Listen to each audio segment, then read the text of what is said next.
Testing, testing. This is a very interesting match, Minaur against Tsitsipas. I'm glad I'm covering it. Because the head-to-head is absolutely brutal between Minaur and Tsitsipas. It's 12-1 for Tsitsipas. Hey Gas 5-1, good to see you in here. Good to see you, Anna. Night Rush, good to see you in here. Appreciate you guys, all 21 of you. Look, it's a brutal head-to-head. And they played each other this year in Miami. Tsitsipas won. But take a look at the rankings. Minaur is ranked 5 in the world. And the Tsitsipas ranking right now is, I'm going to tell you exactly what it is. Tsitsipas is ranked, I'll tell you his live ranking too, more accurate one. Hold on, I got to find it first. It's 51, okay? Because it went up. It was like 88, I think, before he won Gstaad. So he's 51. He was 88 a couple of weeks ago. And, oh, we got Ayala, the wrong score on here. We'll fix that in a second. Oh yeah, hold on. I gotta fix that. We're gonna fix that in a second. But so the head-to-head. Let me fix it while I talk to you guys, okay? So the head-to-head is brutal, but if you take a look at the rankings, big discrepancy, right? So you know most of the matches that they played. Aside from the one they played this year in Miami, were with prime Tsitsipas, all right? So this was 2024 and before.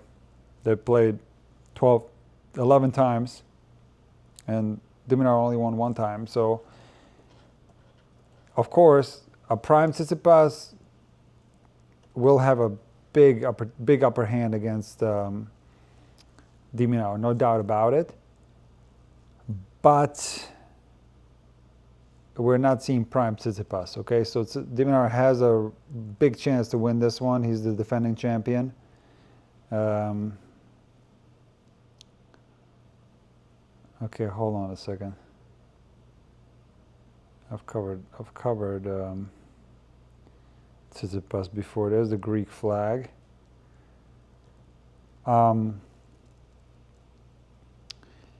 Although, you know, a head-to-head advantage like that, independent of ranking, is something to consider, right? So, for sure, you know, Tsitsipas goes into this match with big belief that he can win.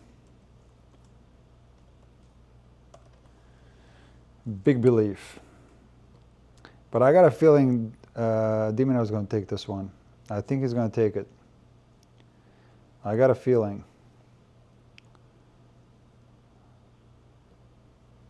So far, good serving from both players. On serve, Tsitsipas up 2-1. And we're going to reflect that in the score in a second. There we are. We have the scores ready to rock and roll, guys.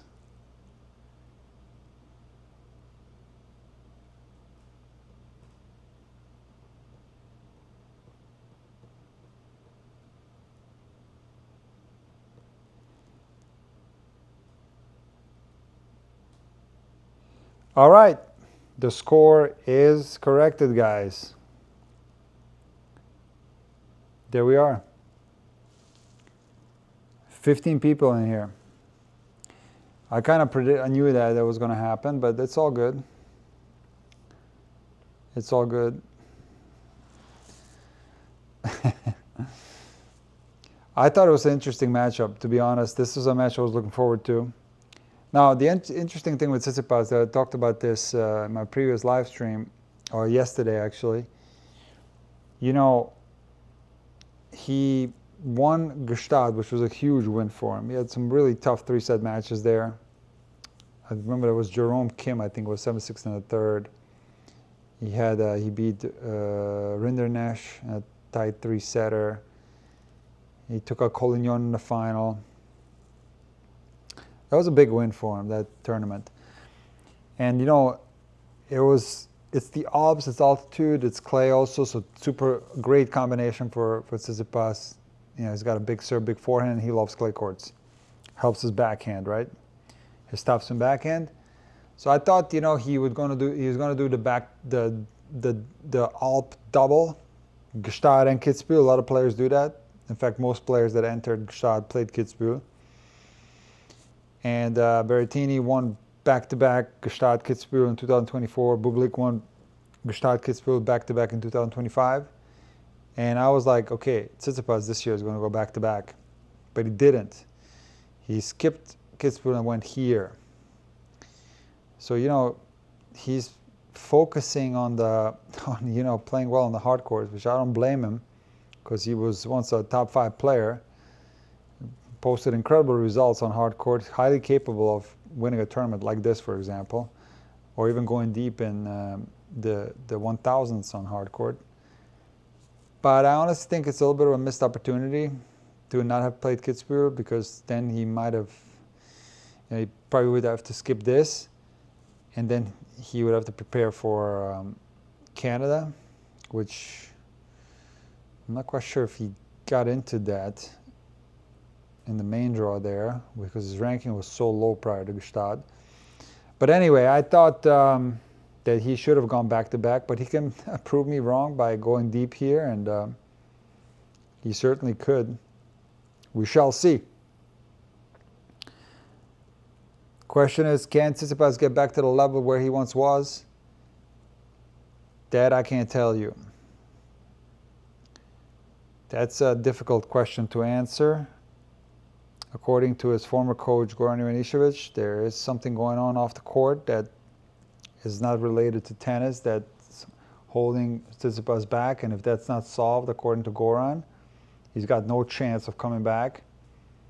I don't really know what that is. I'm not going to speculate, of course. But another thing that Goran was talking about, it was his back. And that has been a big problem, but I honestly can't.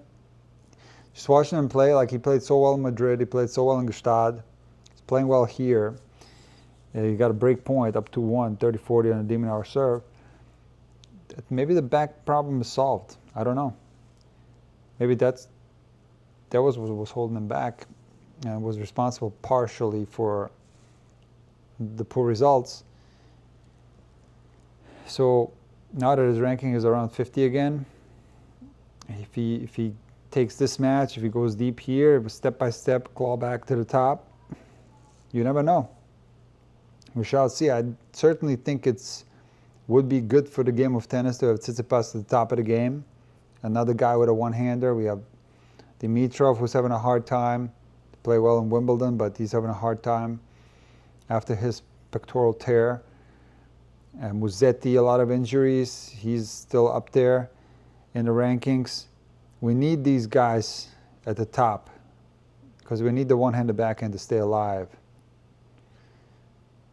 Minaur saves break point. There's a forehand shank from Tsitsipas. Add in. And on the next changeover, we're gonna talk about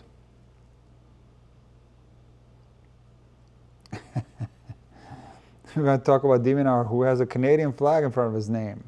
I don't know why he has a Canadian flag. Where'd that come from? That's weird, because I got the Australian here. Let me update that. That should be updated now. I didn't click update. There it is. That was from Fernandez. That was Fernandez's flag.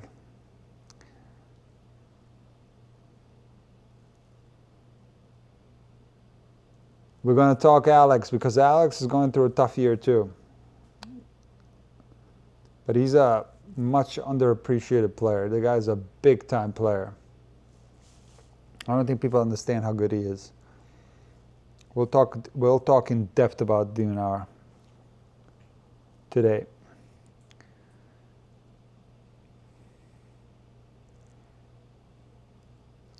So that big 1-2 punch from Tsitsipas, big serve, big forehand. One of the best in the world.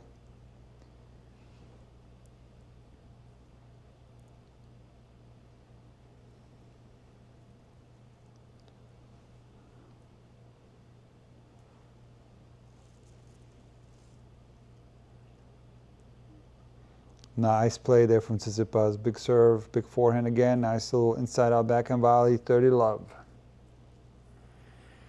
True Tennis Vibe is here. Hey, I missed you in the last couple of streams. Good to see you in here.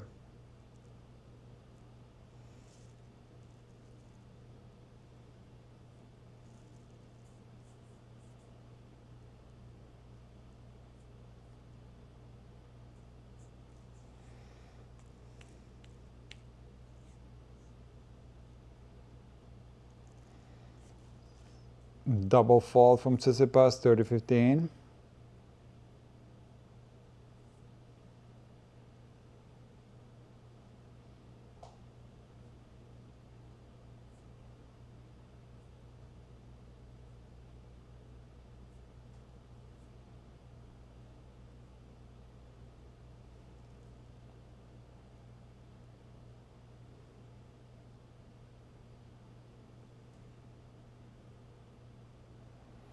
Strong play there from Minaur.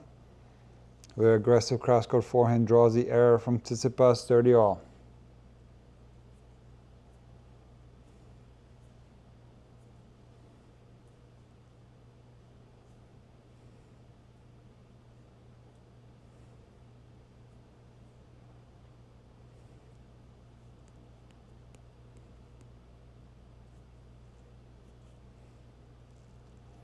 Ace, Tsitsipas out wide, 40-30.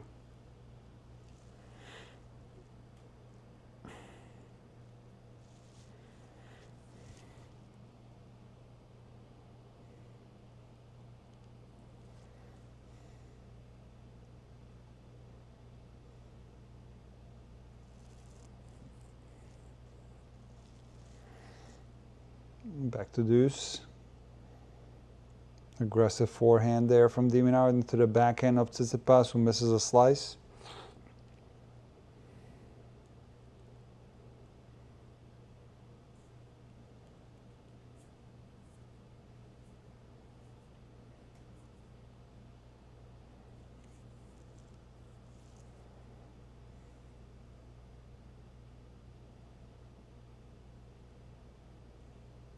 Another big wide serve from Tsitsipas.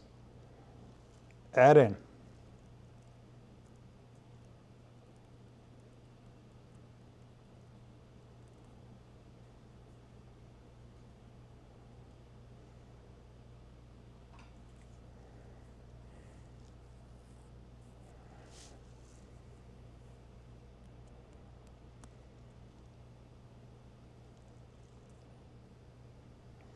Hold Tsitsipas.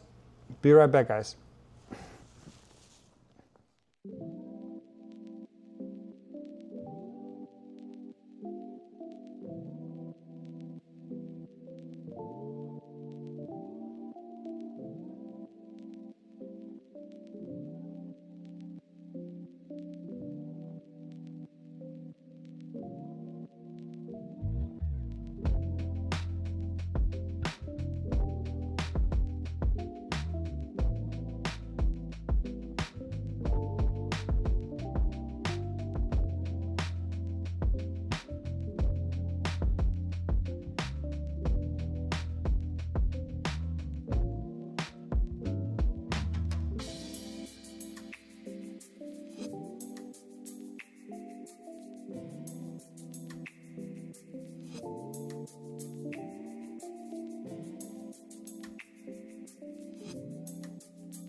Let's talk about the Demon as he's serving here, down 2-3 against Tsitsipas.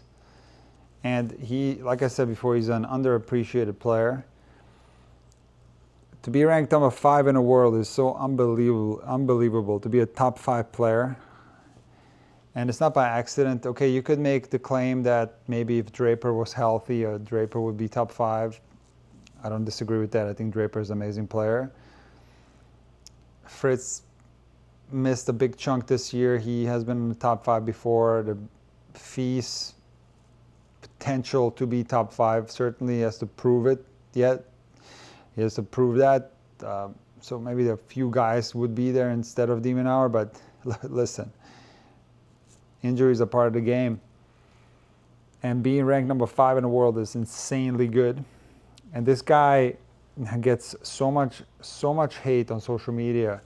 And everybody says the same thing, that he doesn't have firepower. Like, it's so stupid. Like, he doesn't have firepower compared to who? Pericard or Sinner or Alcaraz? Yes, certainly is not as aggressive of a player, but he still has firepower. He has weapons in his game. He can play very aggressive.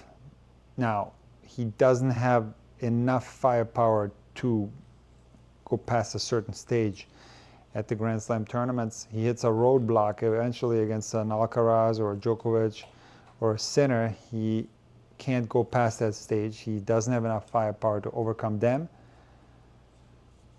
But just a general broad statement, this guy doesn't have firepower, like he's some kind of hack, that's a disrespectful, you know? Again, to me, it's like he's one of the most exciting players to watch. That's why I'll feature a lot of his matches. He's had so many great matches last year. For example, the final here at Washington, D.C. last year against Davidovich Fokina, who's not playing this year, interestingly. That was one of my top 10 matches of last year. The semifinal with Musetti in Monte Carlo last year was one of my top 10 matches of last year. I love watching this guy play. I think he's an incredible defender. Great shot maker, great counterpuncher. He's got an incredible skill set, and he's fun to watch. And I think I don't understand the disrespect towards de Minaur. I really don't understand it. And he's had a fantastic career. We're going to go through some of his accomplishments later. But right now, we got to lock in here. He's got break point against himself here. Tsitsipas 30-40. And de Minaur plays a very aggressive forehand, cross-court, saves break point. We're back at deuce. This guy wins humongous titles. Like, for example, like he won this last year. Okay, that's one. But even this year, like he won, if I'm not mistaken, we're gonna look into it, but he won Rotterdam. You know how tough of a tournament Rotterdam is? That's a ATP 500. Rotterdam is an incredibly tough tournament. And de Minaur won it this year. I'm going to read you the guys that he beat in Rotterdam. He beat, listen to this. Fees first round, 6-2. Wawrinka second round. Van den Zandschulp's third quarters. Humbert semis and FAA in the final. De Minaur dismantled him 3-2 indoors. And you guys know how good FAA is. So that's just one example. And prior to that, he was in the quarters of the Australian Open. Lost in straight sets to Alcaraz, which is tough. You know, so it's just one of many examples of de Minaur being a class player, and he's not number 5 in the world by mistake. You know, it's, so I've done many videos defending him, and I don't know what people's problem is with de Minaur. If you go on Reddit and stuff, there's so much negativity, and it's all this stuff how he has no weapons, he's got no firepower. It's like, it's relative to the very top, yeah, maybe, but not relative to anybody else. It's not like he's some kind of pusher or dinker, and that's how he's number 5 in the world. Come on, it's ridiculous. That's a bad bounce right there. That's a weird bounce. Maybe the ball broke. Tsitsipas is going to check it. He's going to give it to the umpire. That ball certainly didn't bounce right. Tsitsipas didn't even make contact.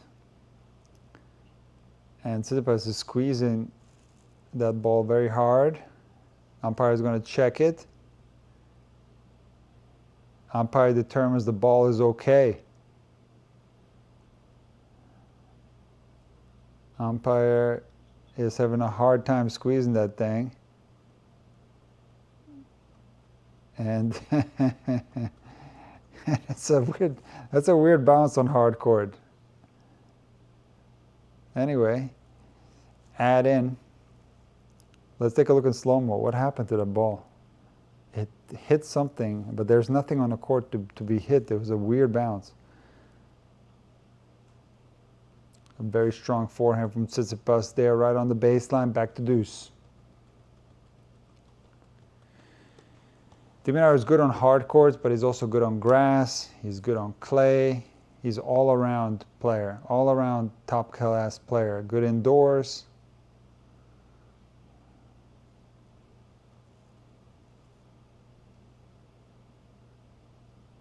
Yeah, ATX Super Dave, well said. He's a definition of a workhorse. He's squeezing every drop of talent of himself. Very good role model. But let's talk about Minaur's struggles. He's been vocal about the problems that he's faced on tour. There's a double fault right there, breakpoint chance number 2 for Tsitsipas. I think he was very disappointed with losing that match to FAA at the US Open last year in was it the quarters? Yeah. He had a huge chance to make the semis for the first time in his career at the Grand Slam level. And he had a guy that he can beat, you know. It wasn't that usual roadblock of Sinner, Alcaraz, or Djokovic. It was FAA. I mean, very difficult match, no doubt about it. FAA is unbelievably good. But Alex can win. Another double fault there and a break for Tsitsipas, 4-2. And then I think Alex was very disappointed with himself losing to Menchik at Roland Garros. It was after Menchik had that crazy match with Navona, and it was completely done physically in the 5th set. And Minaur had won the first set 6-0, and then took a foot off the gas in the 2nd set, and Menchik cruised and beat him very easily in the next 3 sets. And I listened to Alex's interview afterwards, and he's like, this was not me. Like, that's not normally what I do. I'm known for like being what Dave said, like a definition of a workhorse, squeezing every drop of talent out of himself. That's Minaur, right? But in recent times, he's been like up and down, like intensity-wise, level-wise. He's not been there every single point, and it's frustrating Alex a lot, and he's looking for solutions. You know, he's had a tough year. Despite winning Rotterdam, it's been one of his worst years so far on tour, and he's carrying a lot of points from last year, and that's why he's got that number 5 ranking. Had a strong start, let's say, Australian Open and Rotterdam, and then a little bit of a dip.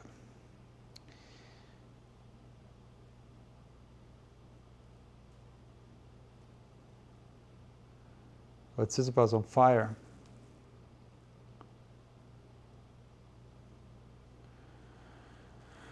Yeah, Dave, maybe you're right. Maybe Alex is putting too much pressure on himself, making that semifinal of a Grand Slam or breaking through the top. You know, I don't know if it's possible to break through the top. I doubt it. You know, there's truth to what people are saying. There's a kernel of truth in what they're saying. That people are exaggerating, of course, when they say that he's got no firepower and it's like a hack. Yeah, he doesn't have enough in his repertoire to come through a Sinner. But who else does, though? Like, name me another guy that does have that. Nobody, including Zverev. So everybody's kind of in the same boat there. But so maybe you're right. Maybe, you know, Alex is putting too much pressure on himself, trying to break through the top.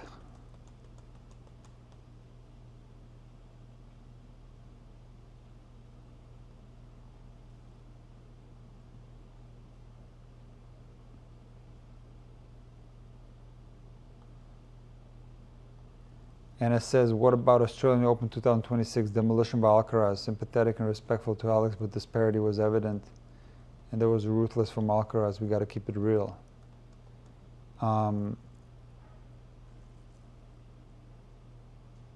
Yeah, that's what I just said. He doesn't have what it takes to take out those top guys, but who else does? Name me a guy who does have that. In a quarterfinal of a Grand Slam to be able to take out Alcaraz, who has that? Or a center. And de Minaur breaks back, 4-3. Hold on. We have a problem here. Whoops. No, wait. Okay. Yeah, no, for sure. That was a very comfortable win by Alcaraz in that match, but you know, it's not something that's out of the ordinary, right? It's Alcaraz. It's not that also. It's not the fact that de Minaur can't play close with the top guys. He can. I mean, he's taken out Djokovic before, but it's like if you at a Grand Slam, best of 5, we have to win 3 sets against the top guys, not 2 sets. And where likely in the late stages the top guys are going to play their best tennis. That's where it's like, that's where everyone falters. It's not just de Minaur, it's like everyone. So yeah. The one match from de Minaur that I watched this year that was also, I thought it was out of the ordinary for him, was like the Mike Schuck Hertog-Bosch final. And Mike Schuck played a great match. But he was nervous. He was tight a little bit in that 3rd set, and de Minaur ended up losing that one. I thought that would have been a good title for de Minaur to, you know, turn this negative feelings from Roland Garros into positive ones quickly. So I thought that was a tough loss too. He lost that final to Mike Schuck. So yeah, it's been a weird season for Alex. But let's see if he can back it up here and go back to back in Washington. That'll be something else. Certainly this year the draw is a lot more brutal than it was last year. And we'll go through who he beat last year. Of course, remember the Davidovich-Fokina final, but let's take a look who he beat in the earlier rounds. That would be interesting. He beat, he beat Bu in the 1st round, Lehechka 2nd round, a brutal match, 6-4 in the 3rd. Nakashima quarters, Mute semis, and Mute had taken out Medvedev, I remember that, and Fokina in the final. So this year, it's gonna be more difficult because the draw is brutal this year. Let's see here. Yeah, the winner of this plays Cruz Hewitt. How cool is that going to be? Especially if de Minaur plays him. That's going to be really interesting. And then in the quarters, it's probably going to be, it's either going to be Menchik or Nakashima. And the semis, probably Fritz. So yeah, no, this is a, and you got on the bottom half, you got Shelton. This is a brutal tournament. It's stacked. So it's going to be tough. It's going to be tough.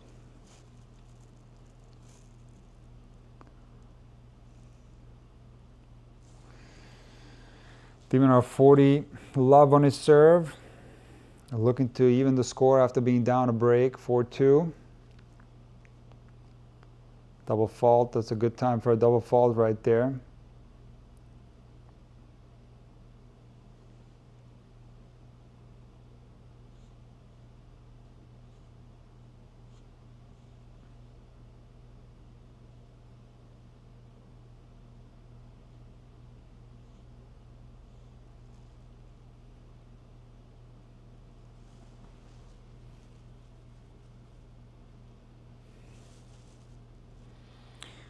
Tom says, do you think Musetti can win Washington? I think he can, potentially can win a tournament like this, Musetti. Yeah, sure. I think he can. I think he's, like Djokovic said last year after he'd beaten him in the Athens final, which was a great match, one of the best top 10 matches of last year. At the very end of the year, Athens 250, Musetti has improved a lot on hard court. And he can take these titles for sure. But, you know, he's been injured a lot. It's a question. I mean, he's playing well here, so we'll see.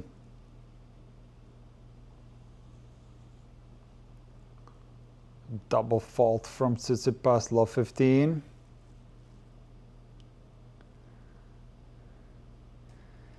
C.A. Santos, can't see him going past the quarters. Who are you talking about? Where's Hodar in the draw? Let me look. Where's Hodar? Hodar is on fire. Hodar is... he's on the bottom half. He plays in the Shakori today. He's going to play... oh, yeah, he's going to play Musetti. You're right. So you're talking about Musetti. Got it. So it's going to be Hodar Musetti quarters. That's going to be tough. You're right. That's going to be tough. Hodar is on fire. Hodar looking good on hard court. That was like a question mark, right? For some people, how is Hodar going to be on hard court? Because we really, you know, to be honest, we got to know Hodar. I mean, a lot of people knew him even when he was in college at Virginia. But he became like known during the clay court season, right from the beginning, because he won that the very first week in the European clay season. He won the tournament in Morocco, and then he like just became a superstar because he started playing incredible tennis. Semis Barcelona, and there's a love break from Minaur. Wow, what a turnaround! Back-to-back breaks from Minaur. Now, one thing about Minaur, before we get back to Hodar, I want to point out, like before Sinner's improvement on the return of serve, Minaur was dominating the return statistics. He was consistently ranked the #1 returner on the ATP Tour based on stats, going back to like 2024, 2023. So he's got one of the best returns on the ATP Tour, Minaur. And that's, of course, a weapon. You know, people could talk about he doesn't have any weapons. No, he's a fantastic returner. Incredible. But back to Hodar. So we didn't really know him other than his clay performances, which were spectacular. And there was a little bit of a question mark how he would transition to the hard court. But as I've said in my analysis video of the Hodar game, I thought that his game adapts well on hard court, maybe even better than clay. Like, I don't see any reason why he couldn't replicate the results that he had on clay on hard court. The only question mark I had was how was he going to play on grass. That was maybe a little bit of a question mark, but I don't think it's grass going to be a problem either. So now Hodar is the future for sure. He's the future. See for sure top 20, potentially even top 10. Hodar is a real deal.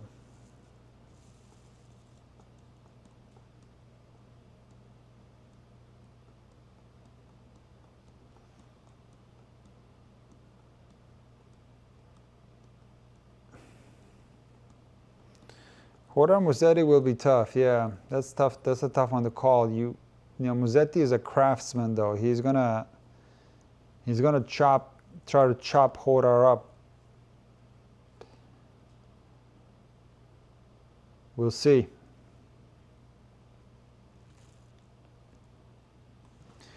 Minaur serving for the set at 5-4. Big serve right there, backhand return error from Tsitsipas, 15 love.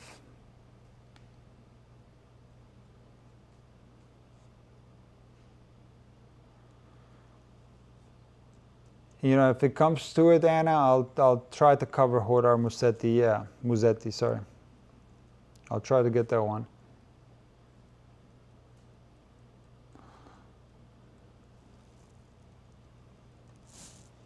I wonder what the schedule is going to be tomorrow. Let me see if it's out yet. It's another big serve from Minaur, targeting the Tsitsipas backhand. That particular serve went a little bit into the Tsitsipas body, 30-15. Let me see here. Schedule tomorrow.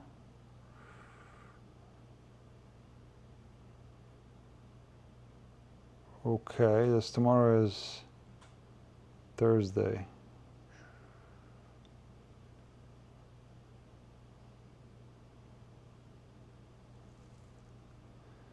Yeah.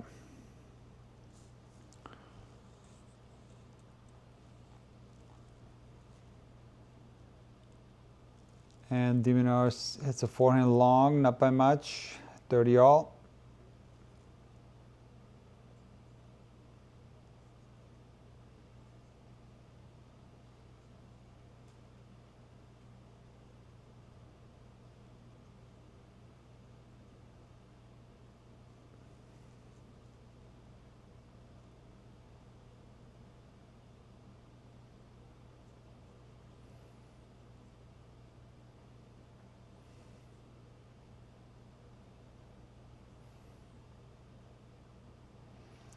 Forehand loose ball error there from Minaur off a high ball.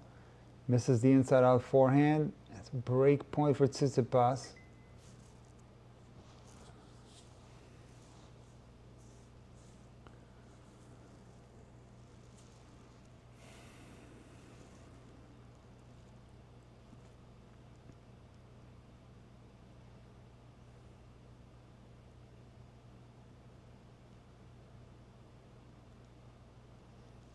Third backhand error in this game off the return for Tsitsipas. Misses this one badly with a frame. Breakpoint saved, back to deuce.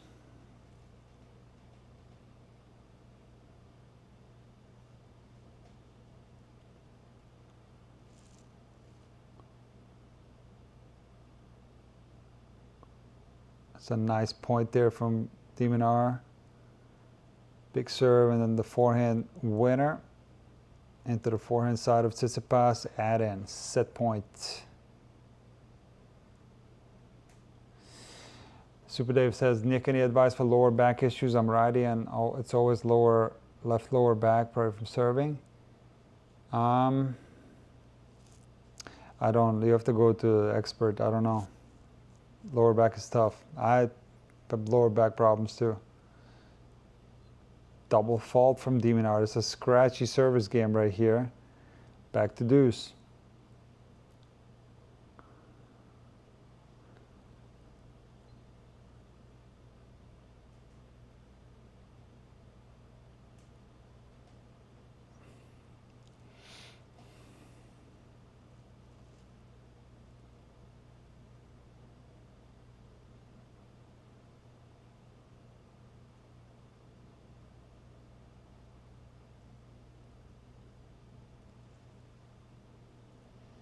A strong second serve from Minaur.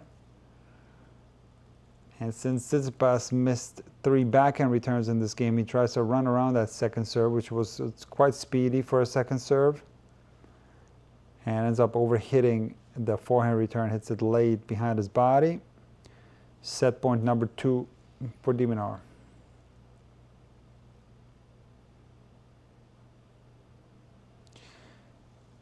Yeah, Dave, my dad had back problems, and I certainly do too, but I'll be honest, it's been manageable so far. It hasn't really held me back from anything, so I just kind of deal with it and just keep pushing along.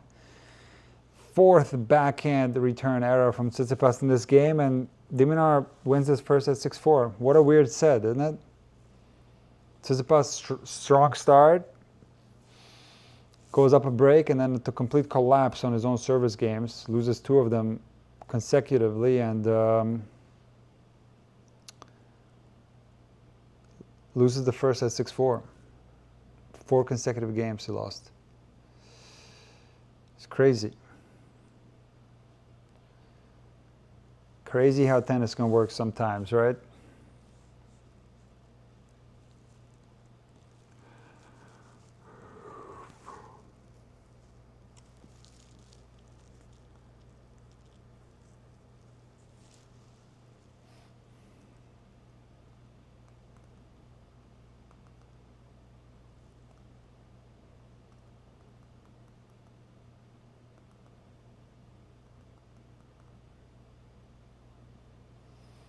Yeah, Dave, I agree. Nice set from Alex.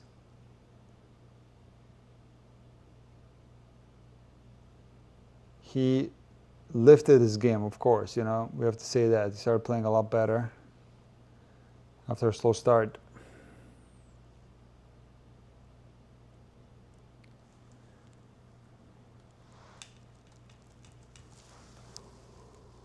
Okay, let's do a poll, guys. I got an interesting one.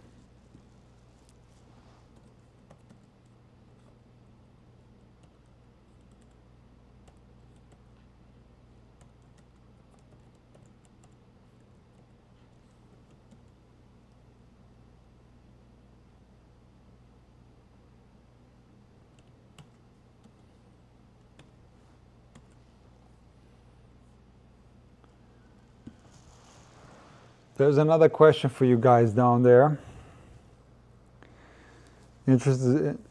I'll be interested to see what you guys think.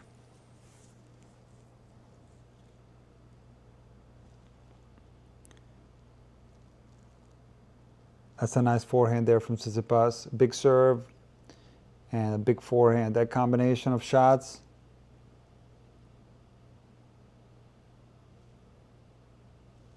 is, you know, in his prime especially, one of the best in the world.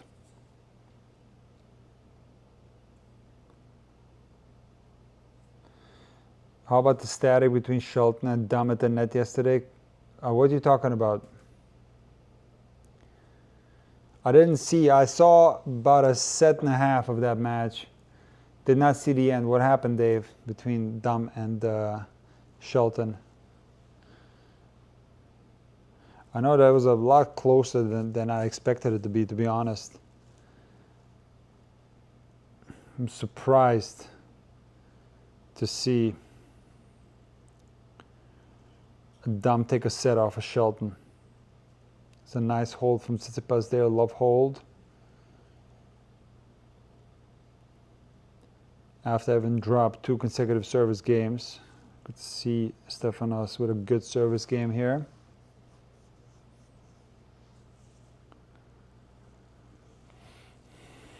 What happened at the net between those guys?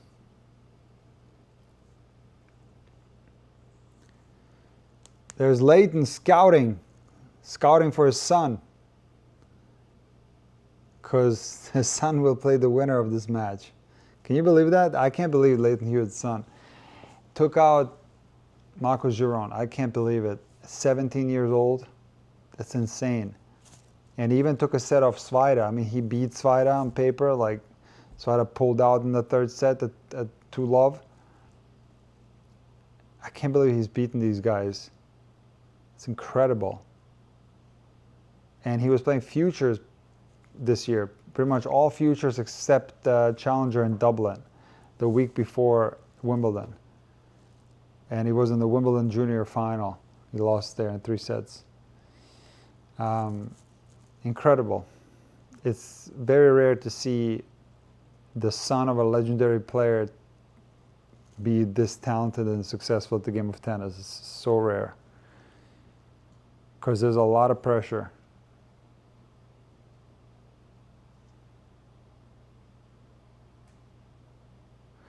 Oh, prolonged back and forth the net between Shelton and Dom.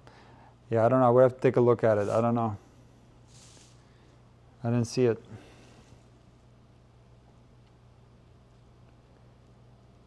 So forehand miss from Minaur.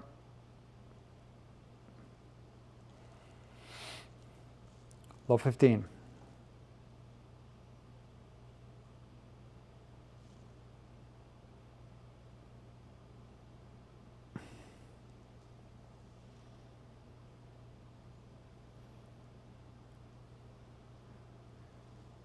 Maybe, Dave, there was a history between those guys, Shelton and Dom, like some we don't know. But you're saying that Shelton was getting pumped up between points, and Dom didn't like it. Could be. I don't know. It could be.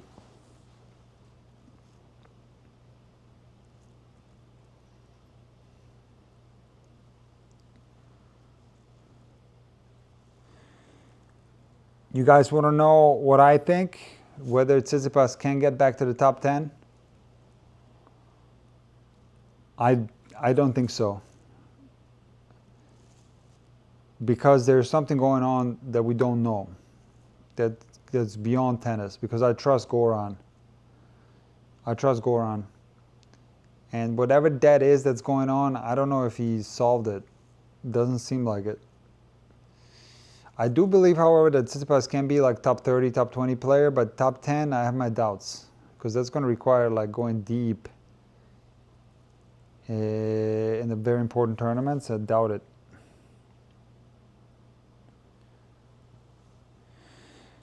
Do you know where Borna Coric and Emil Rusuvori are? I don't know where Borna Coric is. I'll be honest. I have no idea. I have to look it up. I can look it up if you want. Coric.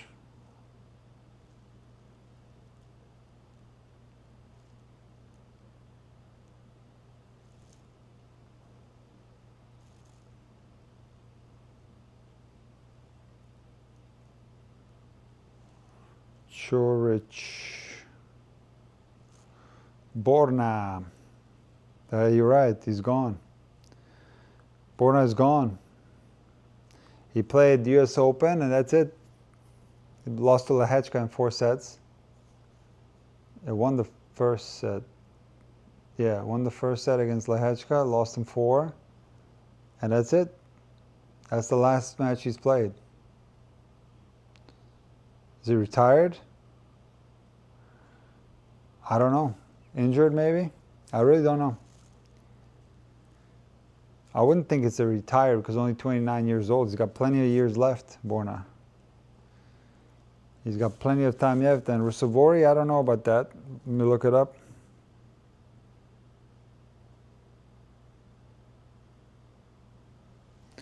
Emil Rusuvori is also not played this year. He played a challenger in Bergamo in November and hasn't played since. I remember hearing something. He's taken a mental health break or something like that. I do recall something like that with him. Let's see how old he is. He is also 27, yeah. He's a great player, career high 37. Hope that he comes back and gives it another shot.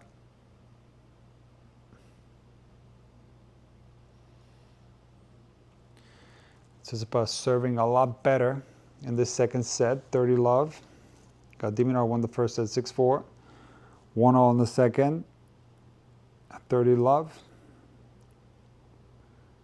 Tsitsipas serving.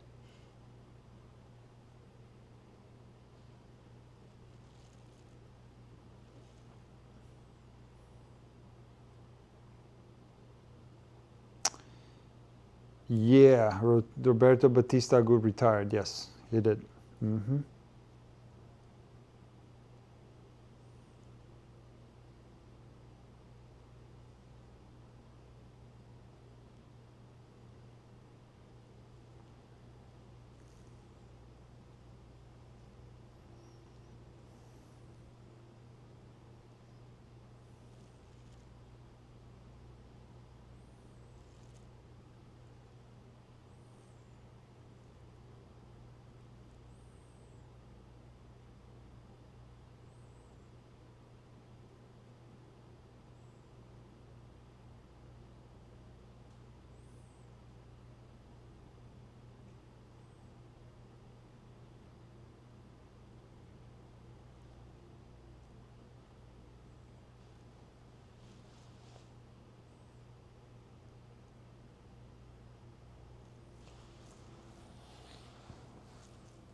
Strong there from Tsitsipas.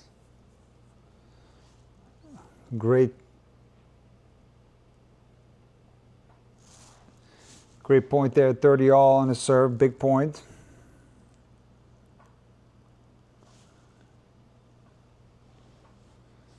40-30.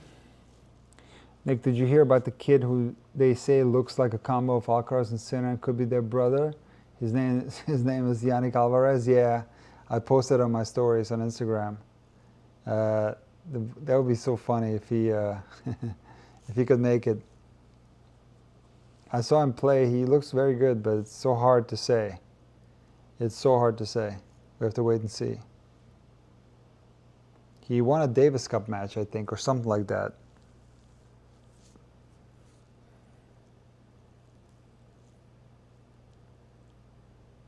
Oh, what a shot for de Minaur there. Wow. How did he win that point? There was a huge serve from Tsitsipas and a ball like close to the net right here. Easy put away. And he rips a forehand, but de Minaur just blasts a forehand. Tsitsipas has to duck to get out of the way, and the ball goes in. Break point for de Minaur. What a spectacular rally right there. Ace from Tsitsipas to save break point. Back to deuce.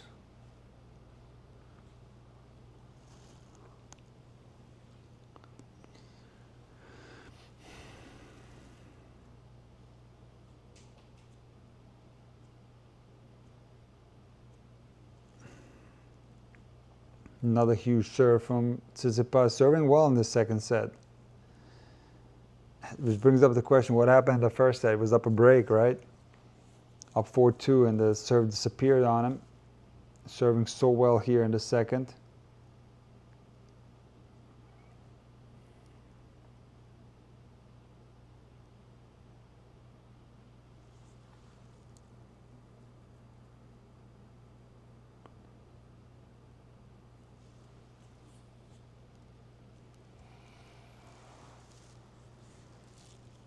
Great return from de Minaur off a fantastic serve there. Ball went deep. Tsitsipas caught that ball a little bit too high on the string bed and misses the forehand inside out attempt. Back to deuce. A big serve there from Tsitsipas. Add in.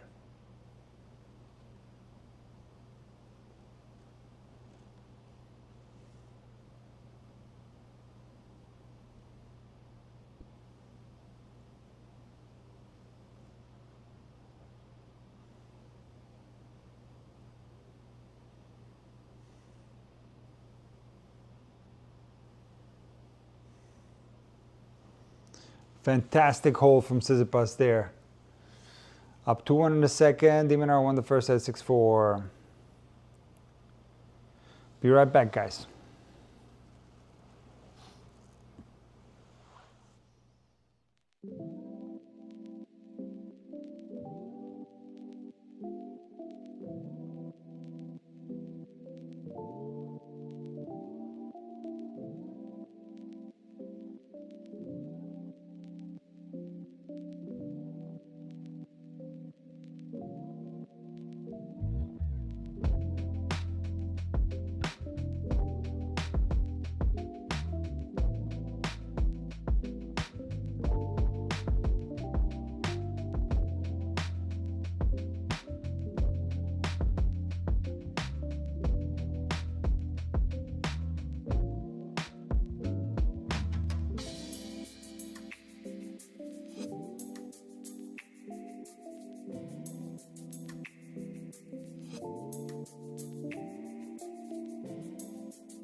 We got love 30 on the Minaur serve. Opportunity here for Tsitsipas.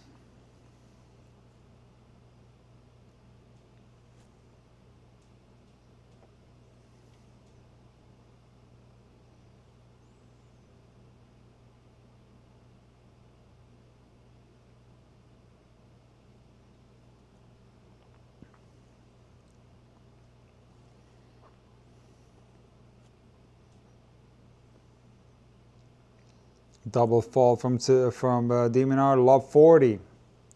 It's been a weird match so far, like these lapses of concentration from both players. It's weird. It's been a weird match. Like Tsitsipas in the first set, Minaur now again, like just all of a sudden, you know, throwing a double fault at love 30.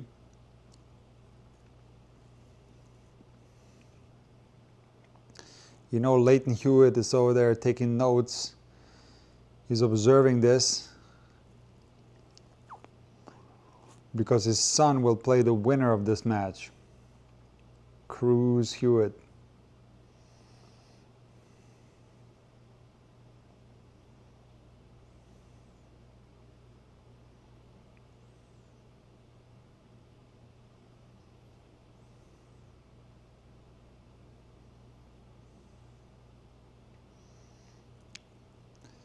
And Minaur peppering balls into the Tsitsipas backhand.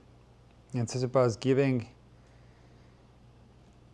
too much height with the backhand there, allowing Minaur to continue to rip, and eventually Alex overpowers him. 30-40, second breakpoint chance saved.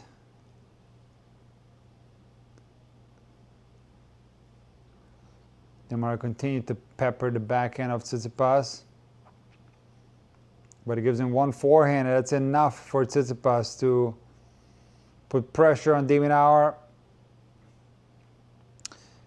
And he gets the break, 3-1, second set.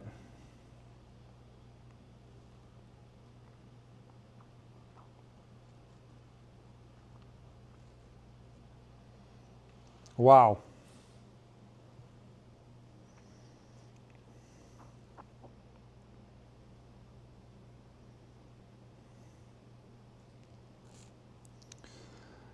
Wow, wow, wow, guys. A lot of up and down in this one.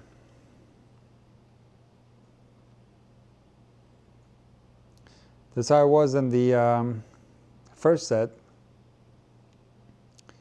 Maybe not quite the same level, but all of a sudden the Tsitsipas serve disappeared.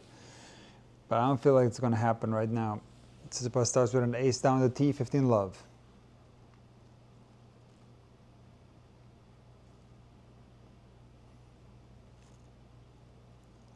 Second serve.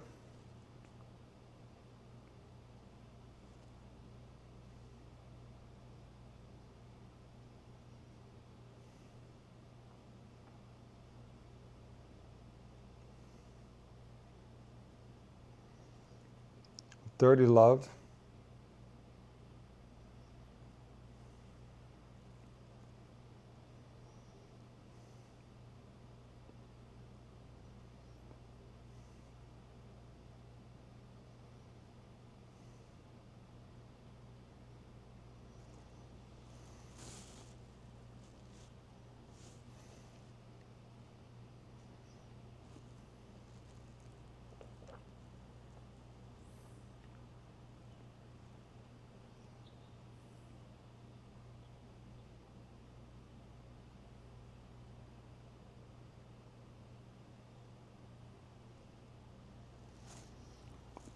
(30-15). That was a good rally there from Minaur. You know, he's able to pepper some balls into the Tsitsipas backhand and draw errors, but it's not so easy to find the Tsitsipas backhand, especially if Tsitsipas is serving well, because he'll run around anything. He'll hide that backhand as much as possible. And the backhand itself is not as bad as people make it out to be. Of course, it's not. It's his big weakness and all that. But it can hold up quite nicely at certain times.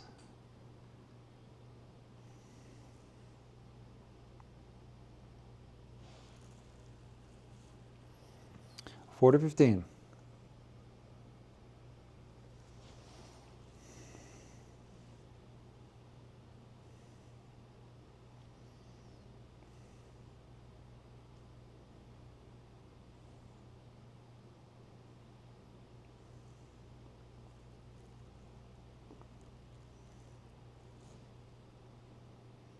Nice inside out volley from Tsitsipas this time.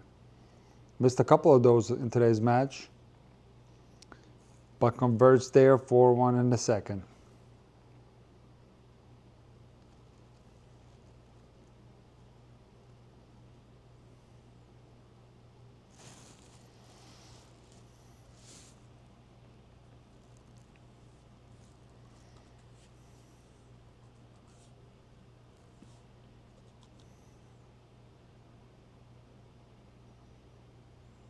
Nice volley. Guys, we got an interesting video regarding Tsitsipas that I'm gonna pin it if anybody's interested in watching it. It deals with this serve technique. It is a little bit unorthodox. And Tsitsipas has kick serve characteristics on his first serve. So I'm gonna link it. It's a very interesting video.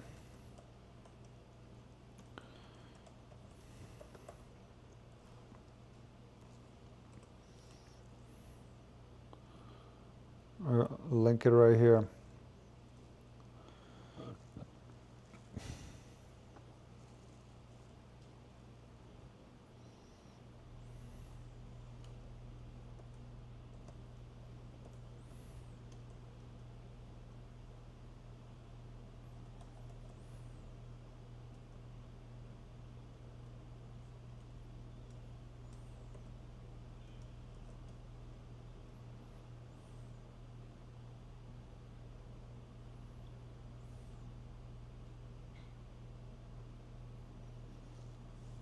There it is. Tsitsipas serve analysis. Let's pin that thing. Pin message. There it is, taken care of. Anybody want to watch that? Feel free to watch it. It's a good video. It's very interesting, and it's also, you know, can help your own serve. Tsitsipas got a very interesting serve. And Alex slumping right now. This match has been so up and down. Love 15.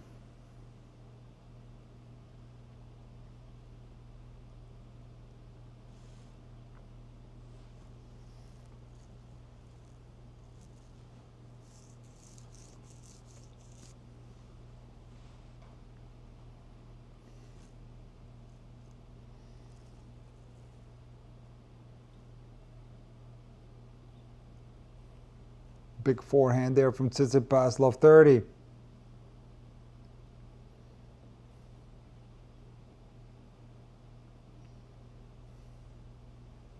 Oh, that was big. There's a big shot right there from Tsitsipas.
That's a very important game right there for Alex. Love 30 to 40-30.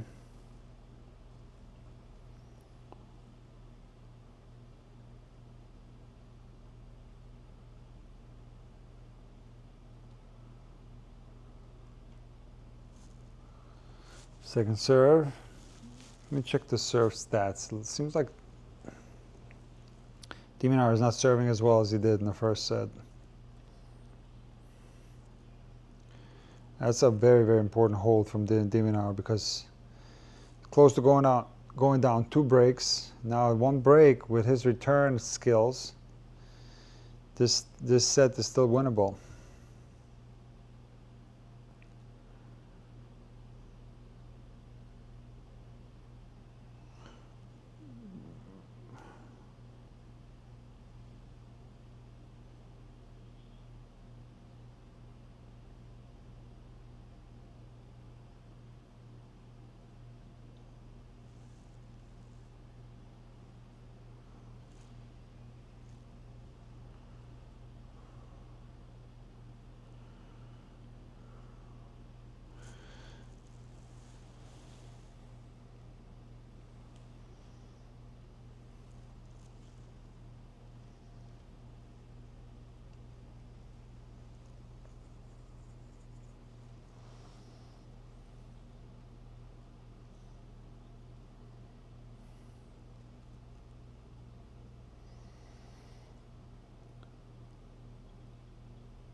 There's love 15. Will we see the same thing we saw in the first set? Tsitsipas up a break and then dropping his serve. He seems to have problems with his string tensions too. He's sending a lot of rackets to be restrung.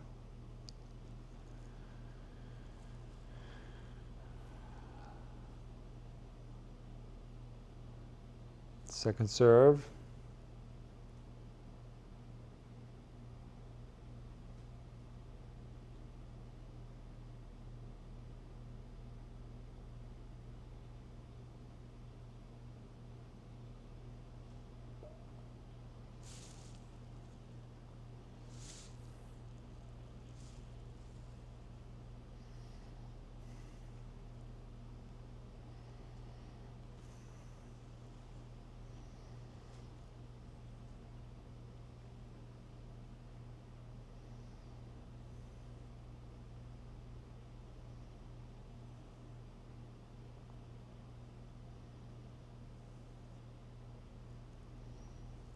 There's that inside-out volley from Tsitsipas. This time it clips the net and sits there perfectly for Minaur to hit a forehand passing shot.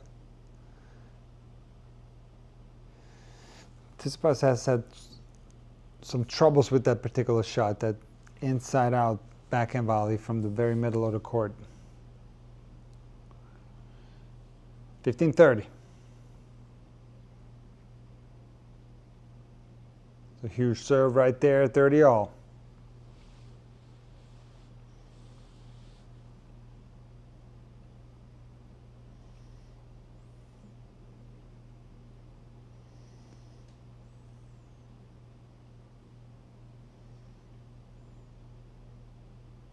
Ace from Tsitsipas out wide.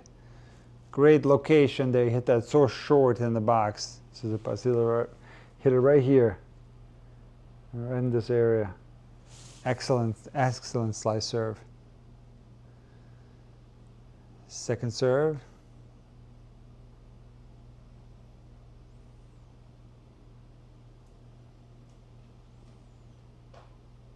And there's the hold for Tsitsipas. Up 5-2 in the second set. Monster hold right there. Be right back, guys. Oh my God, I'm having a...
Alex down 2-5 in the second, serving to stay in the second set.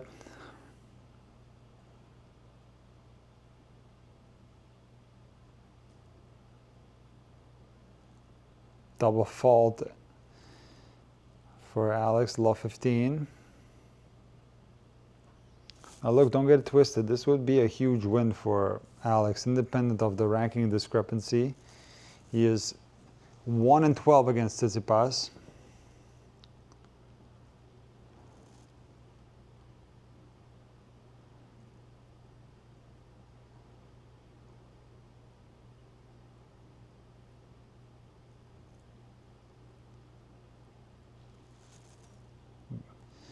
Backhand error from Alex. Seems to have mistimed that backhand. Tried to lean into it, didn't time it quite right. Dumps it into the net, love 30.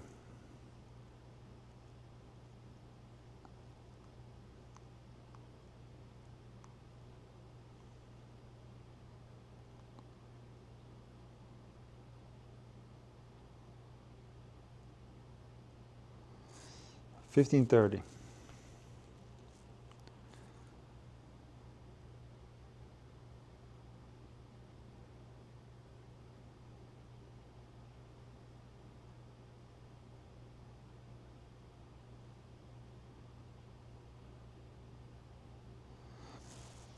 You know, de Minaur had more success in like late stages of that first set of just really pounding the Tsitsipas backhand, serving into it.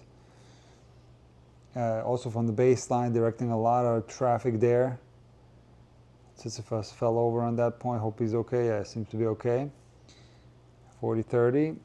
But de Minaur, to some extent, seems to have, stopped hitting that much to the backhand.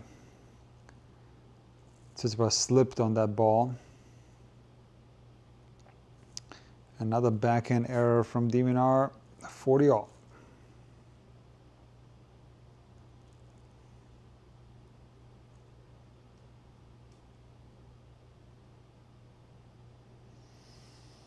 Dave, yeah, I've had my Tennis Channel app freeze a little bit, yeah. Today only though. Didn't really see it happening prior to today. It was frozen a couple of times. It's a big blast there from de Minaur. Forehand cross-court winner. Add in.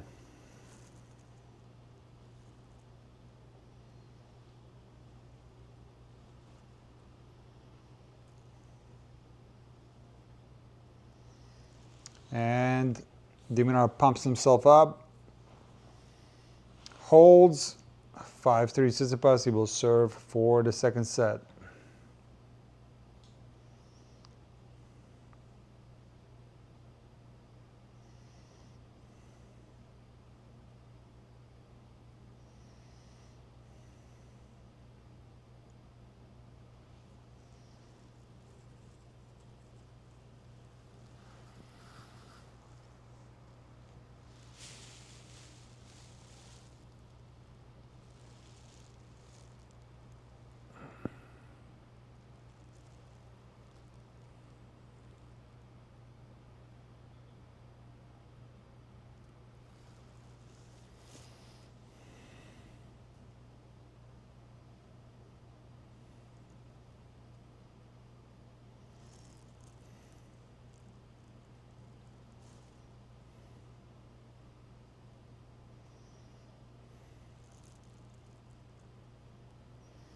There's an error from Tsitsipas, 15-all.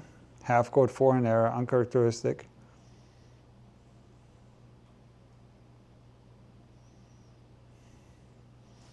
Alice Lady says, I wish I had the Tennis Channel because I can't watch the women. Yeah, they used to have a streaming service, WTA streaming service, but don't have that anymore. I used to subscribe to it. This is like way back in the day. It was like a WTA streaming service. Not really necessary with Tennis Channel now, though. But yeah, like you said, I think you said you're in Germany. I don't know what you do if you're outside of the United States and you can't have access to the tennis channel. Nice point there from Tsitsipas. 30-15.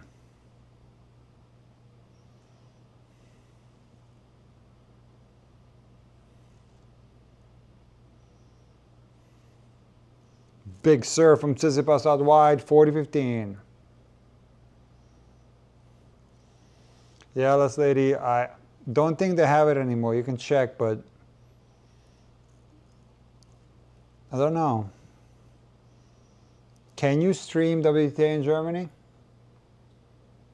Like, did you watch the Hamburg tournament last weekend with Korpach winning?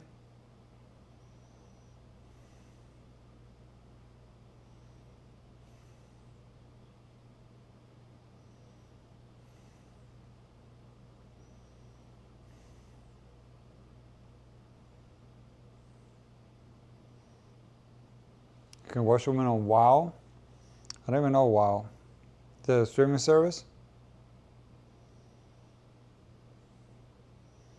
Big hitting from Alex there, 40-30.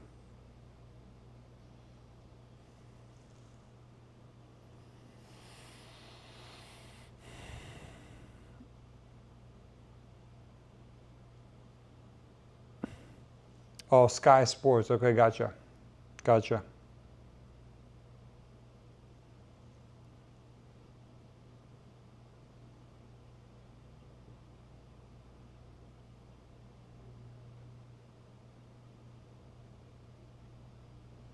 Back to deuce.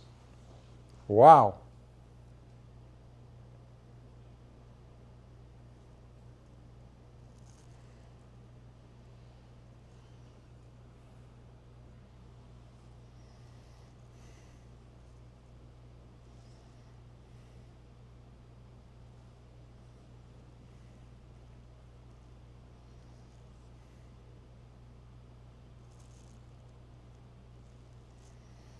Nice serve from Tsitsipas.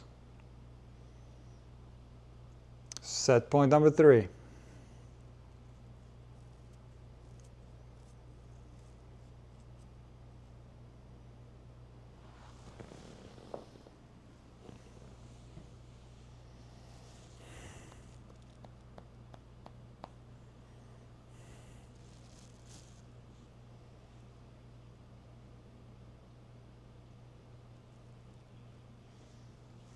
Second set, Tsitsipas.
Third set.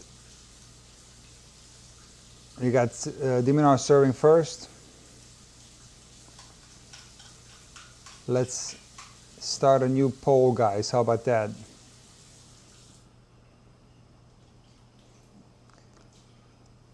Can Tsitsipas get back to top 10? 61% of you think no. 39% think yes. Interesting.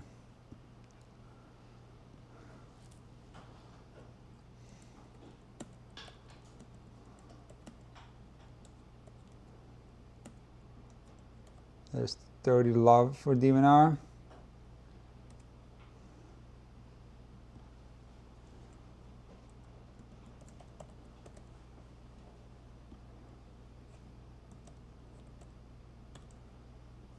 All right, there we go. A new poll started. Let's see if you guys are right.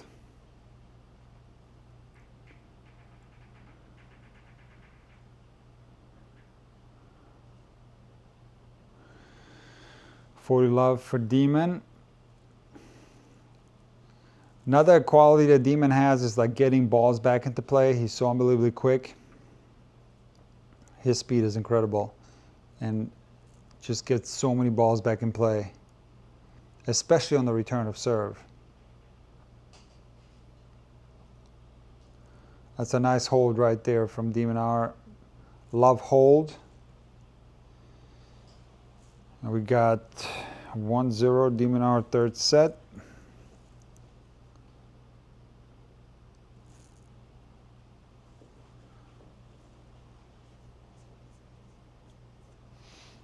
Tsitsipas looking for the right tension on his rackets. A couple of times he sent the rackets back to be strung.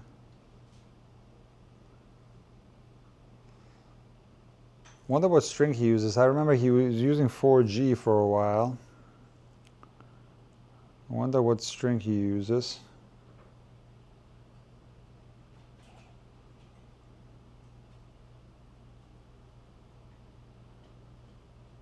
Yeah, according to the internet, he's still with 4G, 17 gauge 4G. And a wild backhand error from Tsitsipas there, love 15. Got to be careful here.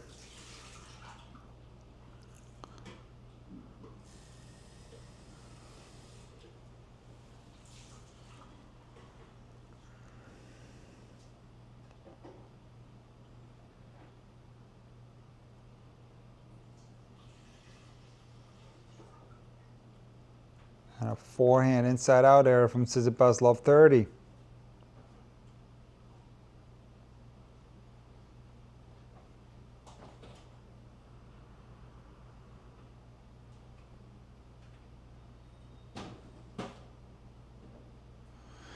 LS lady, can you tell me who's commentating on Sky Sports in Germany? Is it Philipp Kohlschreiber? Because I saw that he's commentator now. Kohlschreiber, is it Stach? And he's Eurosport, right? With Stich and Becker. Tell me the commentators in Germany, because I used to live in Germany. Interested to hear who's commentating over there.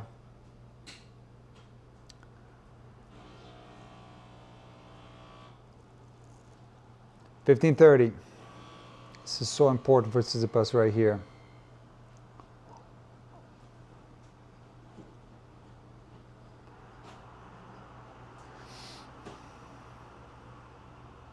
And de Minaur misses a forehand down the line, a little bit wide, 30 all.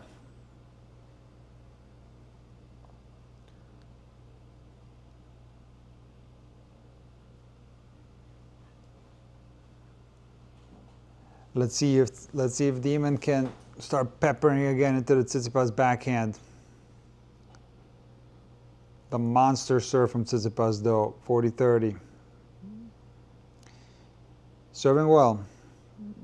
Those two serve hiccups that he had in the first set, those are long gone. Exceptional serving in the second set and are continuing into the third. Big serve right there, 30 all.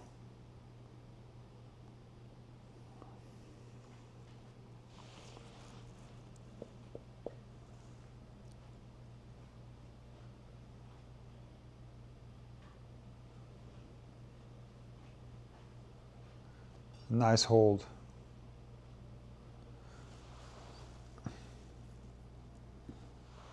Yeah, I'm off. I'm off the screen.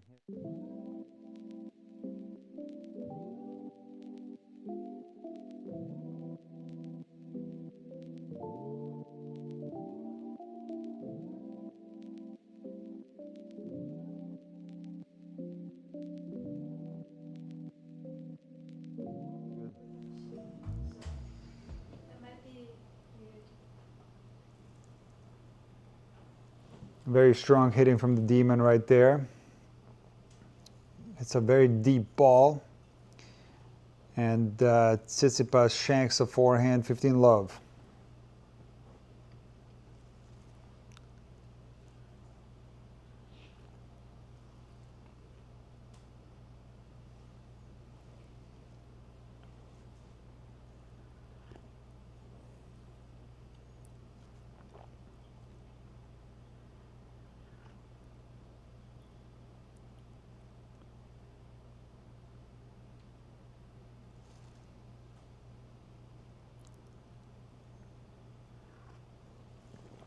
And it's an espresso cup. It's espresso.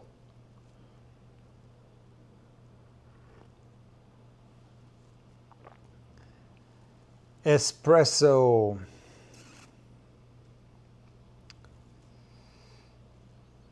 Big hitting forehands there from Tsitsipas. That Minaur is ripping the ball right now. Absolutely unloading on those ground strokes. Oh, okay, let's say Stich was commentating on Amazon Prime. Okay, got it. Gotcha. Anna, I have coffees here and there in emergency situations, like today. I feel a little bit tired, but I've given up. I'm off coffee big time. That's a nice backhand return there from Tsitsipas. 30-all. Petkovic is very good. Andrea Petkovic is very good. She has a podcast with Becker too. They don't upload that frequently, but she's very good. Nice personality and also very quality analysis and all that.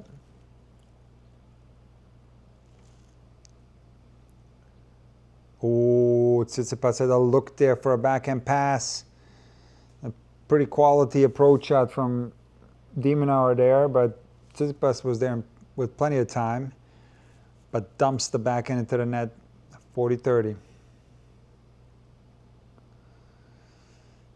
I use the Kimbo brand espresso. I don't know that one. Mocha pot. I don't know that. We have the DeLonghi. You know DeLonghi? Kind of an old school Italian espresso machine.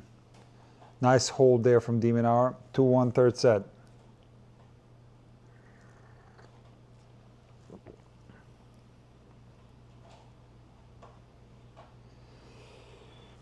You will definitely be doing draw predictions for the US Open? Yeah, I'll do it.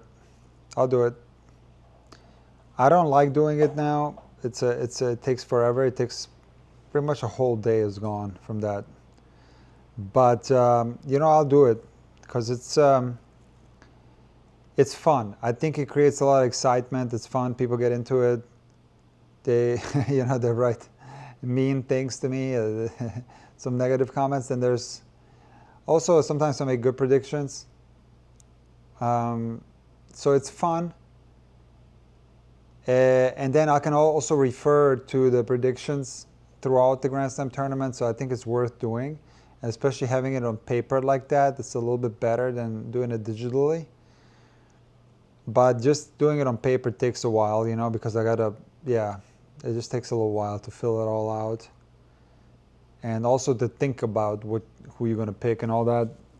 So I gotta do a lot of analysis and it takes forever.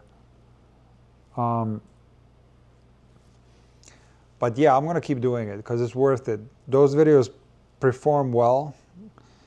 Draw predictions, they get like at least 20K. I think the last one might have done actually more than that, 30K. So it's worth doing, you know. And again, I think it's like more material for the next 2 weeks. once I've filled out the draw. So I'm going to definitely keep doing it. Now, one thing I don't do, because I write it out, is do a redraw. And I think some other, but I don't know who else does it anyway, but I think Serve does a redraw after the first week or something. I don't do that, because it's like once I fill it out, it's like, that's it, you know. Can't change your mind anymore.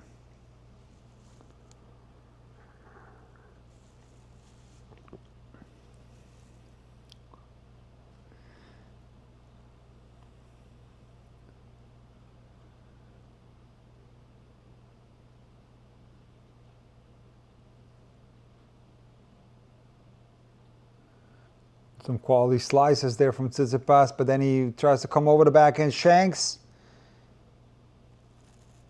into the stands. Love 15.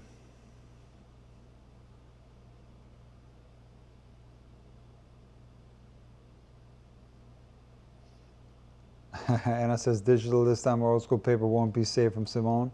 That's very true. Simone will take bites out of that for sure. 100%.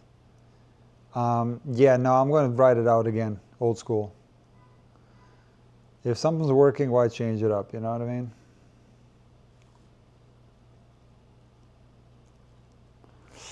That's a wild error there from Tsitsipas. Half court forehand miss. Ed Love 15 is complaining about something. I think it's the strings. Love 30.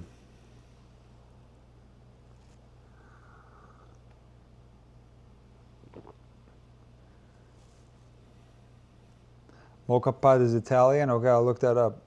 I'll look it up.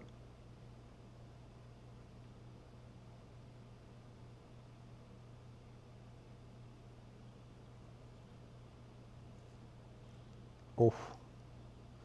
Let cord from Minaur. Oh, Tsitsipas at the net trying to stay alive. Very fortunate point from Minaur with the let cord return. Tsitsipas ran it down quite well, but then came the passing shot blast from Minaur. They were too much for Tsitsipas to handle. Love 40. 3 break point chances.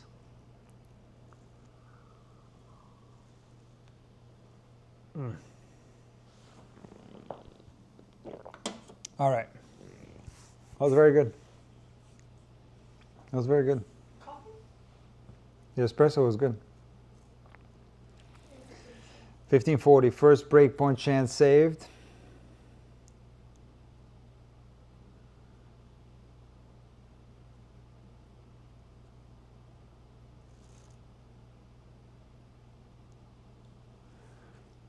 Second serve here.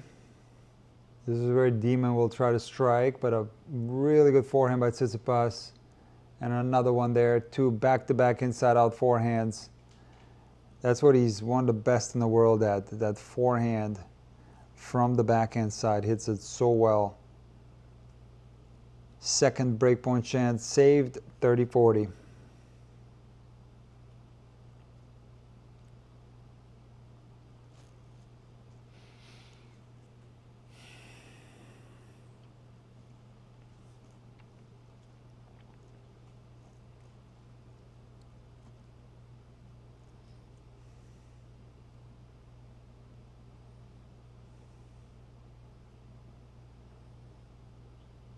Minaur attacking the Tsitsipas backhand and it breaks down.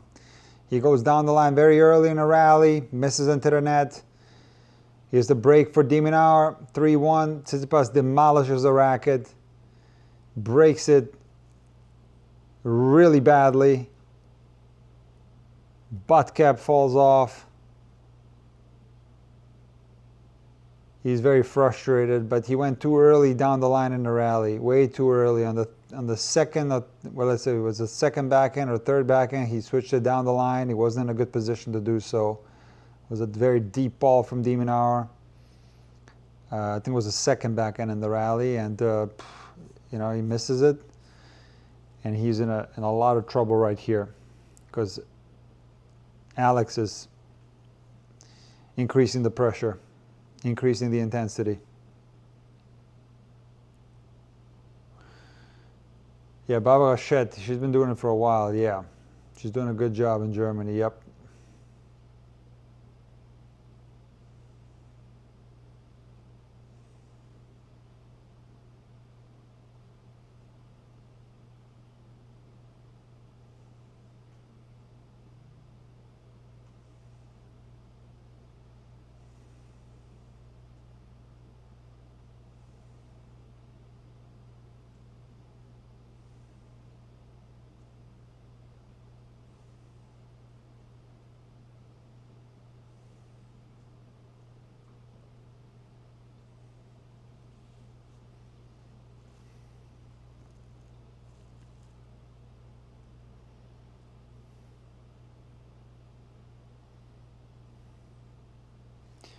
Another backhand error from Tsitsipas. This time he hits it long. He's still complaining to his box.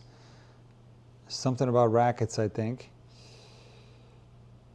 30 love.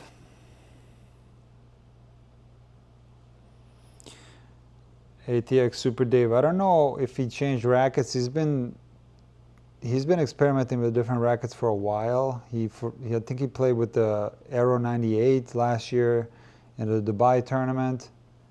Did quite well with it, won the tournament, and different type of blades. I think different generations of blades. I don't know what he's currently playing with, but at the tournament in Madrid, he played with like a really old blade, like a really old paint job of a blade too, which was weird.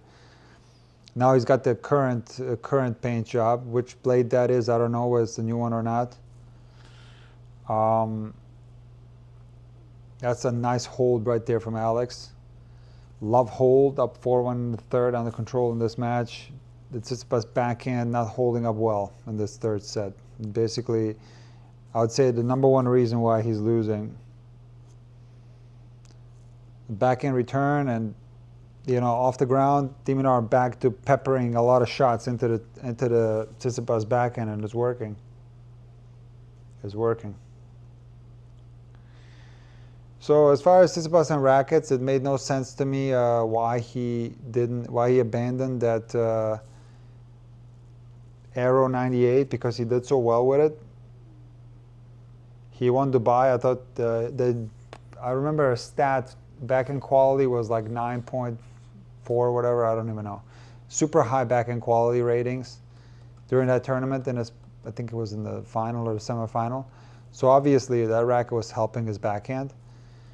But then he went to the clay and he thought that the blade was the better clay court racket, and he switched back to that. And I thought that was a huge mistake. And he did not play well after Dubai last year. So I don't really know. I don't know.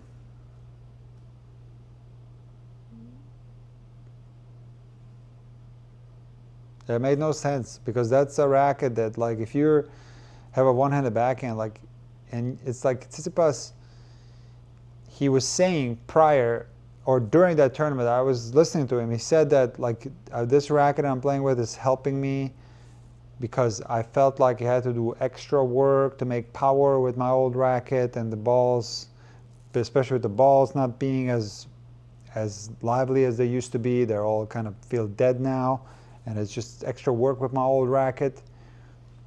And he felt that this new racket was counteracting that, and it was helping him a little bit, giving him some free power. And then he abandoned that racket. I don't really, makes no sense. It makes absolutely no sense. And then we hired Goran. There was a disaster last year. Yeah, no, it was a tough year for him. But I felt like it could have gone well after Dubai. Maybe if he was just stuck with that racket, I don't know. I don't remember now whether he was with Goran in Dubai or not, but I know that he split up with Goran before Wimbledon. So, look, again, highly capable still, Tsitsipas, but you know, when he's not playing well, you know, the weakness gets worse, right? Even the strengths can go away on you. Your favorite shots don't work either when the confidence is low. So when Tsitsipas is at his absolute best, in his prime, the backhand still, relative to his other shots, is the weak spot in his game, but when he's at his prime, the backhand was holding up. Otherwise, he wouldn't have had the career that he's had. But when he's not at his best, when the confidence is low, of course, there's a big hole in his game, the backhand. And like I said a couple of weeks ago in a video after he won Gstaad, historically speaking, like winning those tournaments doesn't necessarily translate well into hard court. So I think at this stage of his career, it makes more sense to focus on clay and kind of fight back that way. I think that would be kind of a sneaky way to get back in the rankings. Like, for example, I thought it was a great idea to play Gstaad, but I think he should have played both weeks, and I think it would be a great idea for him to go, instead of going indoors after the Aussie Open, go to South America and play those tournaments down there. Because I think on clay, Tsitsipas, his big weakness, the backhand, is less of a weakness on clay. He's got a little bit more time, and he likes to play the backhand higher with more spin. So just play more clay tournaments, you know? But I think he's still in his head. He still thinks he can get back in the top 10 and do well on hard court. I don't know. I mean, I don't know if he can or not. I have my doubts. Because the drop is this ranking, even though he's 50, he's gone up. He was 88 prior to Gstaad. He's going to get brutal draws. He's going to have to go through big names in these tournaments.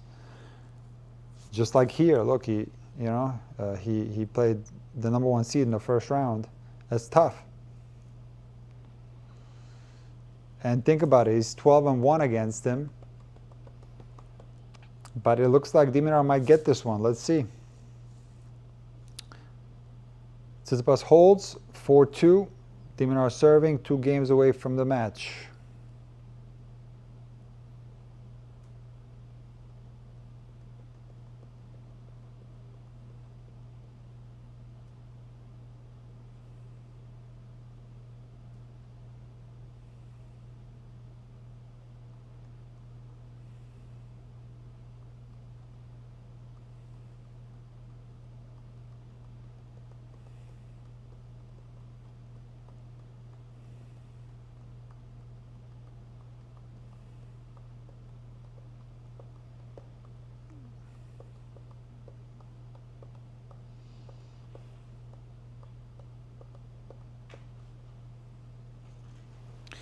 Big serve from Alex, 15 love.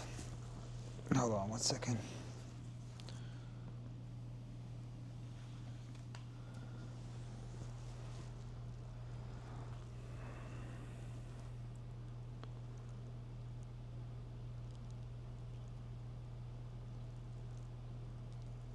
Big forehands there from de Minaur, inside in winner, but again the backhand too loopy from Tsitsipas, not enough on it.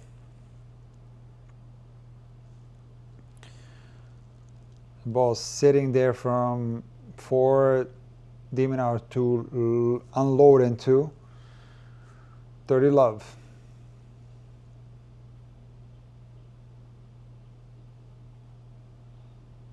And Tsitsipas overhits a forehand on the run. 40 love. Very comfortable hold so far very comfortable game so far for de Minaur on his own serve. Up 4-2. This is a dream. You know, it's like 2 games away from the match. You hold to love.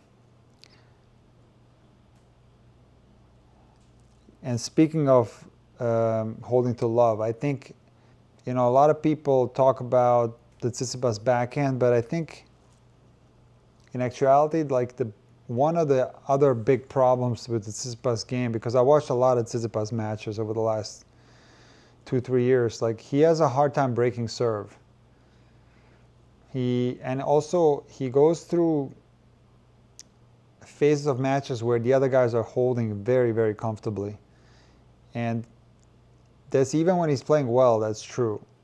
Give you a couple of examples. There's a Marozsan match in Munich this year where there wasn't that many breaks. In fact, Tsitsipas held serve through the entire match until he was serving for the match with 5-4 in the third. Ended up losing serve and the match. Same thing with Ruud in Madrid in the fourth round. Tsitsipas held serve the entire match until he was serving for the match at, I think it was 5-3 in the third. Lost the serve for the first time in the match, serving for the match. And then I remember, like, the return games, the next return game, Tsitsipas just let it go. And I've seen that quite a bit where there's just no danger for a break when Tsitsipas is returning. Like, the other guys are holding easy. Like, for example, that last serve game from Minaur, because they find the backhand on the serve and they're able to put pressure on the backhand return. So that's been a problem too for Tsitsipas. The return of serves it hasn't been good. Of course, not in every match, but some matches has been a big problem, you know. Again, another argument why playing on clay would make more sense, you know, playing more on slower surfaces where you can still be a threat. So let's see what he can do here. 2-5 in the third.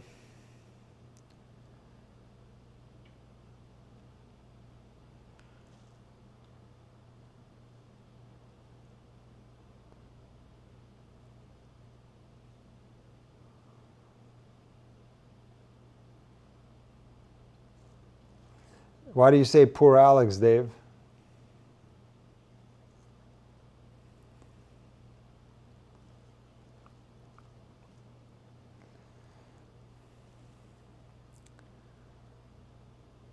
Tsitsipas complaining to the box. I'm not sure about what.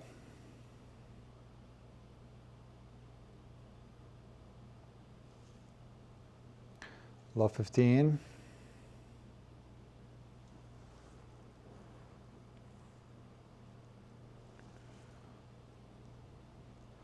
Oh, 13-0 against Sinner. Is that true? Is that really? They played 13 times? Minaur and Sinner played 13 times? That can't be. Really? That many? Let me look that up. Hold on. Minaur and Sinner. Is that really true?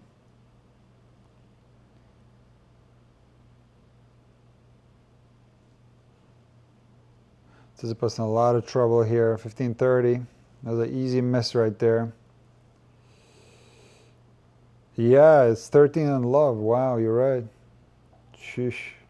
They played 3 times last year. 4 times last year they played. They played 4 times.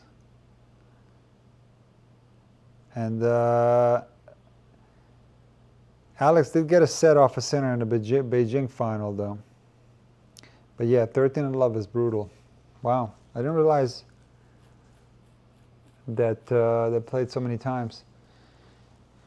12-1 Tsitsipas, could be 12-2 in about 5 minutes here, or in about 1 minute.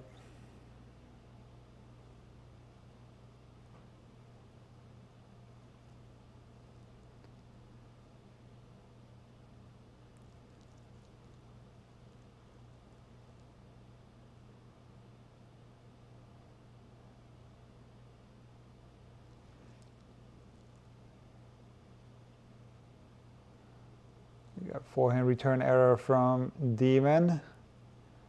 It's 40-30.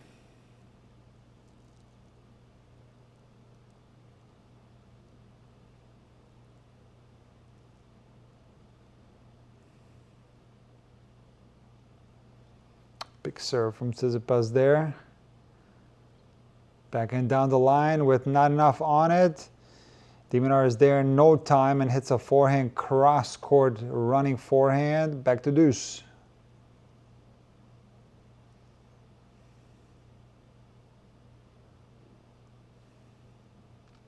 Minaur is so quick.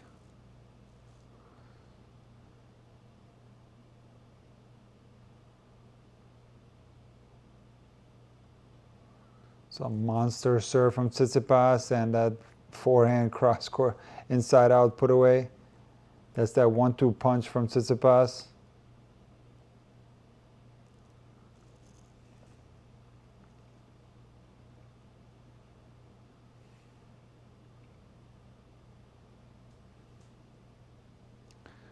Second serve, Tsitsipas.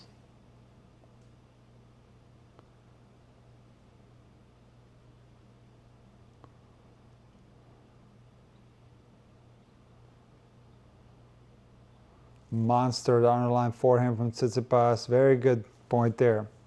Excellent. And Tsitsipas holds. 5-3, Demon serving for the match.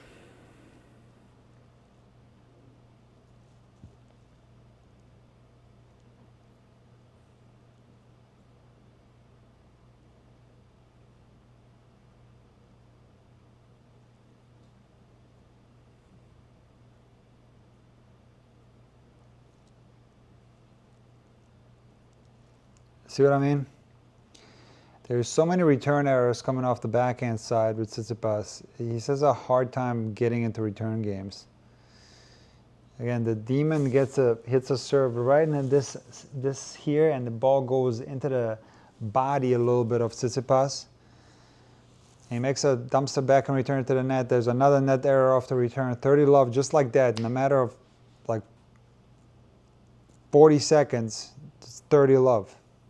And the last game that where de Minaur serve was love hold. So that's something that Tsitsipas needs to improve ASAP, is the return game.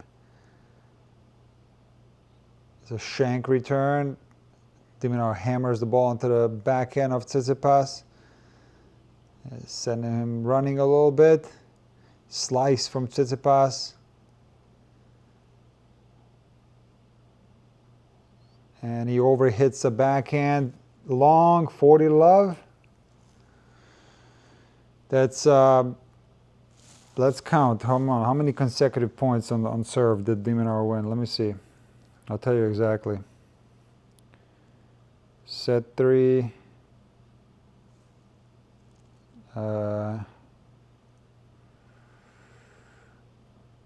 This is insane.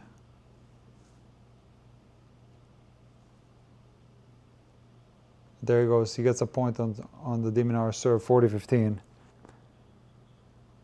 But de Minaur held to love at 3-1, held to love at 4-2, and was up 40 love at 5-3. Can you believe this? And he held to love in the first game. So 3 love holds in the third set and a 15 hold to serve out the match. So it's pretty clear what the problem is for Tsitsipas. It's the return of serve. It's the big gaping hole in his game right now. And you know, it's like de Minaur not really regarded as like the biggest server in the world, right? And he gets like 3 love holds and a 15 hold in the third set. That's a problem right there. Big time problem, to say the least. But you know, like I said yesterday, I think it was Super Dave who was saying like, I expected de Minaur to win, and then Super Dave was like, but they're 12-1 against each other. Well, listen, that was most of those wins, except the one this year in Miami, came prior to 2024, where Tsitsipas had beaten de Minaur. And this is just unfortunately a different level of Tsitsipas. It's like lower confidence Tsitsipas, and like I said before, like the weaknesses become bigger weaknesses when you're low in confidence, and even the strengths sometimes can turn into weaknesses when you're low in confidence. So yes, he won a tournament prior to this, but like I said, historically speaking, that clay success doesn't translate into hardcore success in the US post-Wimbledon. So to me, that's why I picked de Minaur to win yesterday. And this is a very important tournament for Alex. He's got a lot of points coming off. It will be a way more challenging road to the title this year compared to last year. It's going to be absolutely brutal. He plays Cruz Hewitt next, and that's going to be a match to watch. How cool is that? Leighton Hewitt's son. I expect Alex to come through that. That's going to be a rough test for Cruz. but also a pressure match for Alex for sure. You know, he doesn't want to lose to a 17-year-old. So not easy. And Cruz extremely talented. And then it gets very brutal after that for de Minaur. Let's go through the draw again. We'll take another look here. What we got here? He got Menchik in the quarters, I think. Nakashima or Menchik in the quarters and Fritz in the semis. And then who knows who in the final. Hodar or Shelton or I don't know. Right? So it's going to be Musetti maybe. This is going to be tough to defend these points, but I think de Minaur is capable, highly capable of doing it. It will be interesting to watch. And with Tsitsipas, like I said, I think he's in a rough spot, but I think there are solutions to these. There's solutions to the problems. I think he can.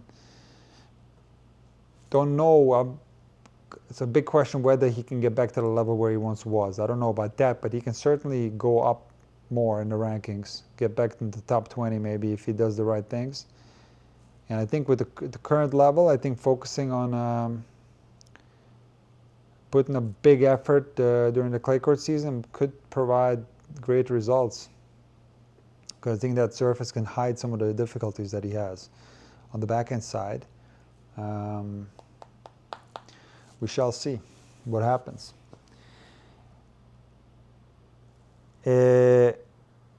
Let's take a look at tomorrow's schedule. I don't know if I'm going to be streaming anything tomorrow, but because the schedule changed, I was looking at something yesterday, and then I took a look again today, and it was different. So I actually not trusting this until the official order of play comes out, but we'll see, guys. Okay, we're gonna see what we're gonna stream. But I want to thank you for joining this live stream, and we're back in business with the live streams, guys. We're going to do a lot of them. We're going to cover a lot of these matches, both WTA and ATP. And I'll see you guys in the next one. How about that? You take care, guys.